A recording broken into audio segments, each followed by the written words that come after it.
Hello বন্ধুরা, welcome back to my channel entertainment and cooking. কেমন আছো তোমরা? আশা করছি ভালো আছি, আর আমিও বেশ ভালো আছি। তো চলো, আমি আজকে তোমাদের কাছে নতুন একটা রেসিপি নিয়ে আবারও হাজির হয়ে গেছি।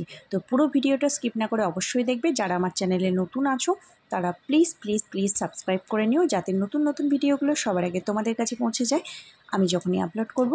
আর যারা আমার চ্যানেলে পুরনো আছো তারা পুরো ভিডিওটা দেখে অবশ্যই একটা লাইক দিয়ে দেবে, আর বেশি বেশি করে শেয়ার করে দিও। তো আজকে আমার যে রেসিপিটা সেটা হলো ভীষণই ইন্টারেস্টিং এবং ভীষণই লোভনীয়, যেটা হচ্ছে যে ডিমের কারি। হোটেলের মতো ডিমের কারি খেতে আমরা কে না ভালোবাসি বলো? আমরা সবাই পছন্দ করি হোটেলের মতো ডিমের কারি খেতে। তো আজকে আমি বাড়িতে সেরকমই ডিমের কারি বানাবো। তো চলো তোমাদের সাথে শেয়ার করি, আর অবশ্যই পুরো ভিডিওটা স্কিপ না করে দেখতে থাকো। তো প্রথমেই আমি ডিমগুলোকে নিয়ে একটা পাত্রের মধ্যে দিলাম, আর একদম লো ফ্লেমে ডিমগুলোকে আমি সিদ্ধ করে নিলাম। তো ডিম আমার সিদ্ধ হয়ে গেছে, এবার আমি ডিমের খোসাগুলোকে ছাড়িয়ে নিচ্ছি। ভীষণ টেস্টি একটা রেসিপি। হোটেলের ডিমের কারি দেখে মনে হয় ভীষণ ভালো লাগে খেতে। বাড়ির তৈরি ডিমের কারি যতই ভালো হোক না কেন, তবুও যেন ওর ওই কালারটা বা হোটেলের ওই ডিমের কারির যে টেস্টটা, সেটা যেন বাড়িতে ঠিক আসে না, কিন্তু আজকে অবশ্যই আসবে। তো দেখো, ডিমগুলো সব ছাড়িয়ে নেওয়ার পরে আমি এবার ডিমগুলোকে না সরু সরু করে একটু করে চাকু দিয়ে কেটে দিচ্ছি, আর তার মধ্যে সামান্য করে নুন দিয়ে দিচ্ছি। অবশ্যই তোমরা ডিমগুলোকে এভাবে কেটে ভিতরে একটু নুন দিয়ে তারপরেই কড়াইয়ে ভাজবে। কারণ কি, ডিম যদি গোটা দাও তাহলে এটা না ফেটে যাওয়ার চান্স থাকে, আর সেটা তো তেল টেল ছিটকে এসে তোমাদের কোনো ক্ষতিও হয়ে যেতে পারে। তো তার জন্য অবশ্যই চাকু দিয়ে এভাবে সরু করে চিড়ে দেবে, ডিমগুলো দেবে, তারপরে সামান্য নুন দিয়ে দেবে। তো চলো, নুনটা আমার দেওয়া হয়ে গেলো। এবার আমি ডিমের মধ্যে না সামান্য পরিমাণে হলুদ মাখিয়ে নেব। পুরো ডিমটাকে ভালো করে হলুদটা মাখিয়ে নেব আমি। তো চলো, হলুদ মাখানো আমার কমপ্লিট হয়ে গেল। এবার গ্যাসের মধ্যে বসানো যাক কড়াই। তো কড়াই আমি গ্যাসে দিয়ে দিয়েছি। এবার আমি এর মধ্যে দিয়ে দেবো পরিমাণ মতো তেল। কড়াইটা গরম হয়ে গেছে, আর তেলটা একটু গরম করে নেব। একটু খুন্তি দিয়ে নেড়ে চেড়ে নিচ্ছি, চারিদিকে তেলটা স্প্রেড করে নিচ্ছি। তো হয়ে গেছে। এবার আমার এই যে ডিমগুলোকে তেলের মধ্যে ছেড়ে দিচ্ছি। তো এই যে দেখো, এবার এটাকে ভালো করে উল্টে পাল্টে নেড়ে নেড়ে গোল্ডেন ব্রাউন করে ভেজে নেব। ডিমগুলো অবশ্যই খুব ভালো করে ভেজে নেবে, তাহলে ডিমের কারিটা খেতে না আরোই ভীষণ টেস্টি হবে।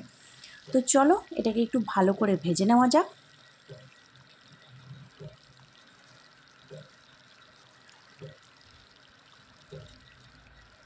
আরও ডিমের অন্যান্য রেসিপি দেখতে চাইলে অবশ্যই তোমরা আমাকে কমেন্টে জানিও, আমি তোমাদের সাথে নিশ্চয়ই শেয়ার করব।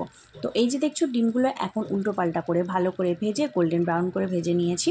তোমরা চাইলে আরেকটু কড়া করতে পারো বা আরেকটু হালকা করতে পারো, তবে মিডিয়াম একটা ভাজা করে নেবে। তো চলো, ডিমগুলোকে আমি তুলে নিলাম। এবার আমি আবারও কড়াইয়ের মধ্যে তেল দিয়ে দিয়েছি।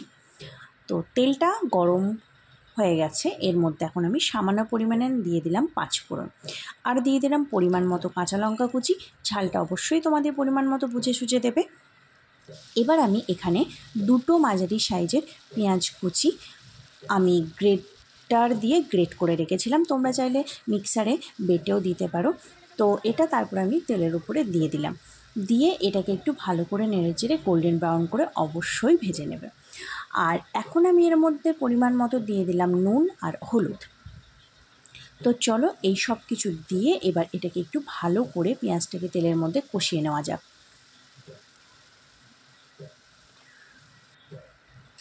তো দেখো, পেঁয়াজটা আমার মোটামুটি কষানো হয়ে গেছে, কারণ চারিদিকে তেল ছেড়ে দিয়েছে পেঁয়াজটা। এই সময় আমি এর মধ্যে দেবো সামান্য পরিমাণে আদা রসুন বাটা। আদা রসুন বাটাটা দিয়েও আবার একবার ভালো করে নেড়ে চেড়ে কষিয়ে নিলাম। তারপরে এর মধ্যে দিয়ে দিচ্ছি একটু জিরে ধনে গুঁড়ো। তোমাদের কাছে যদি টমেটো অ্যাভেলেবেল থাকে তাহলে অবশ্যই টমেটোটা দিও, তাতে কালারটা আরও বেশি সুন্দর আসবে। তবে আমার কাছে যেহেতু নেই তাই আমি টমেটোটা দিলাম না, তবে টমেটোটা অপশনাল। তোমরা যদি খেতে খুবই পছন্দ করো এবং বাড়িতে অ্যাভেলেবেল থাকে তাহলে তোমরা অবশ্যই দিতে পারো, না হলে কোনো অসুবিধে নেই।